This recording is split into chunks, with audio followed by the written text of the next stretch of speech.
I'm Jenna Budell with the news. The Dubois County Health Department has confirmed 3 new cases of COVID-19. Dubois County now has a total of 1,043 positive cases. Now, out of these 1,043 positive cases, approximately 137 cases are active and 887 have recovered. 19 deaths have been reported as well. 8,555 residents have been tested for the virus as of Friday morning. The best way to keep yourself and others protected are by practicing social distancing, washing your hands frequently with soap and water, and to mask up.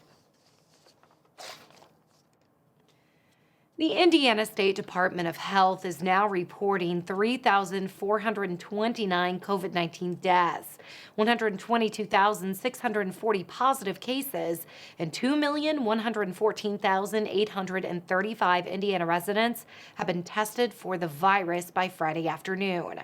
The numbers for our viewing area are as follows. Dubois with 1,043 cases and 19 deaths.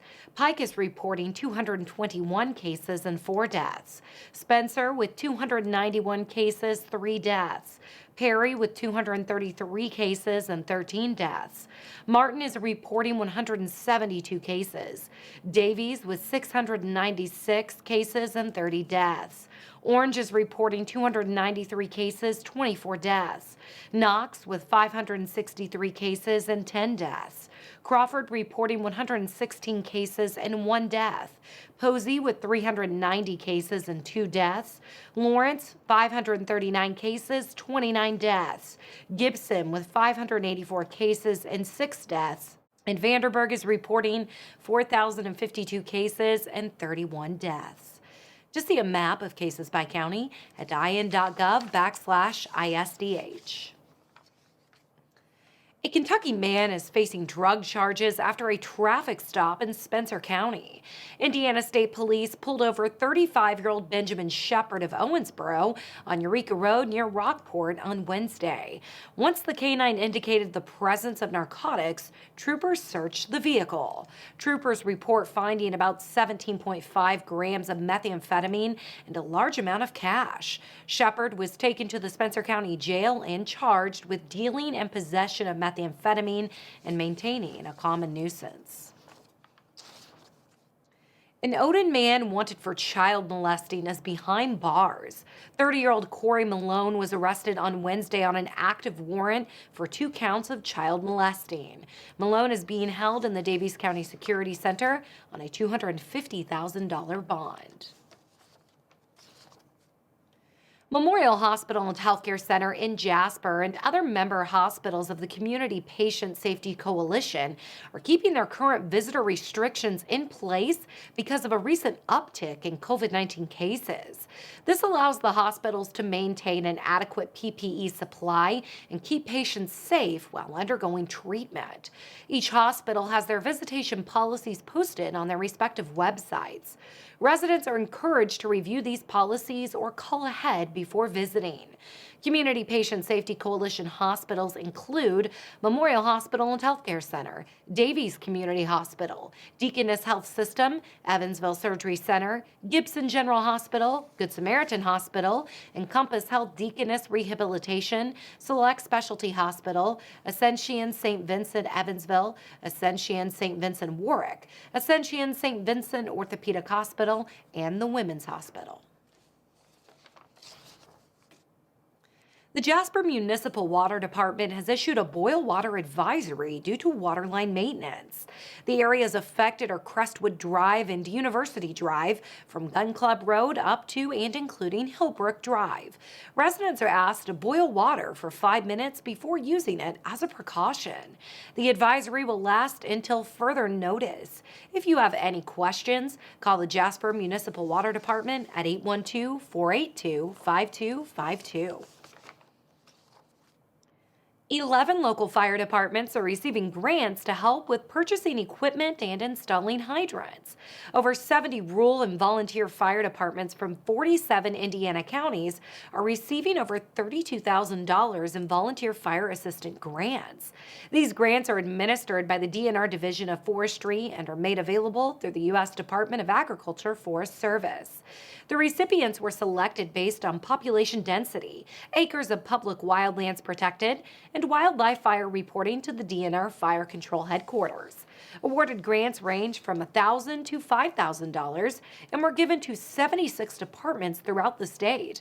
When looking at our surrounding counties, the Elnora Volunteer Fire Department is receiving nearly $5,000 in grants for safety.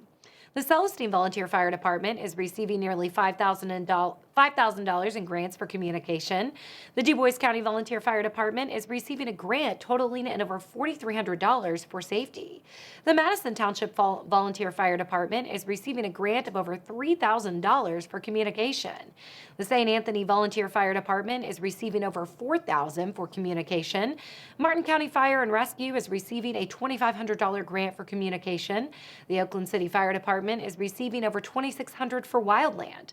The Palmyra Township Fire Department is receiving a $4,970 grant for communication. The Vincent's Township Fire District is receiving a $5,000 grant for water handling. Both the Jefferson Township, Pike County, and Petersburg Volunteer Fire Department are receiving grants worth $5,000 for safety. To see a list of grant recipients, visit dnr.in.gov.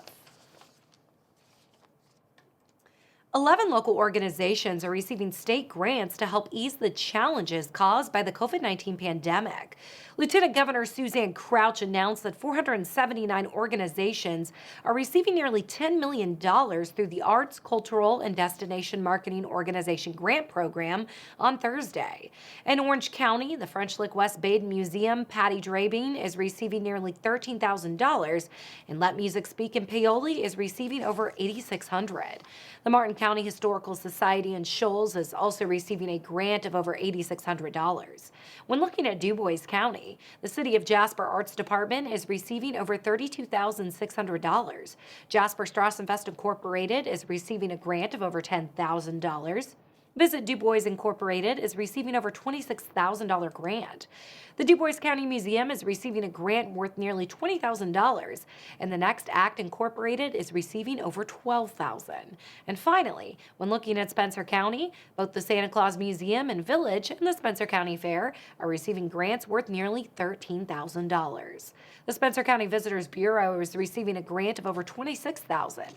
The grant amounts were determined by a formula that included budget size, previous amounts of CARES Act funding received, and the amount of eligible expenses. Each grantee is responsible for documenting and distributing the funds.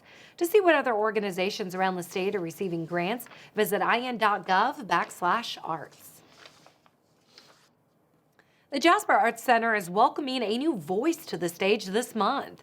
The first runner of NBC's season 13 of The Voice, Addison Agin, will be performing at the Arts Center Friday, October 23rd at 7:30 p.m. A streaming option to view the event will be available. Agin has recently opened for Kevin Bacon's The Bacon Brothers, as well as Bob Seger and the Silver Bullet Band. Jasper Community Arts will be taking precautions for the event. Seating capacity has been reduced to ensure social distancing. Face masks will be required at all times. Temperature checks will be required, and those with a temperature above 100 degrees Fahrenheit will not be permitted to enter. A complete listing of JCA's policies and procedures regarding COVID-19 can be found at jasperarts.org under COVID-19. In-person tickets are $15 and streaming tickets are $10. Due to social distancing restrictions, in-person tickets will be limited and will only be available to purchase by calling the JCA box office at 812-482-3070. For more information or to purchase streaming tickets, visit jasperarts.org. The historic Astor Theater is coming back to life this month. Tim Burton's 1988 comedic fantasy film Beetlejuice is taking over the big screen on Friday, October 30th. Tickets are on sale now at thenextact.org. General admission tickets on the main floor and balcony are $5 each and will be sold in blocks of 2, 3, and 4 seats to accommodate social distancing. Volunteers will be masked up and hand sanitizer will be readily available. Attendees are also expected to wear face masks while inside and entering the building and may remove their masks while seated and socially distanced. Doors will open at 6:30 p.m. and the film will start at 7 Eastern. The spooky movie is rated PG and has a runtime of about 1 hour and 32 minutes. And we'll take a look at your weather forecast when we come back on 18 WJTS.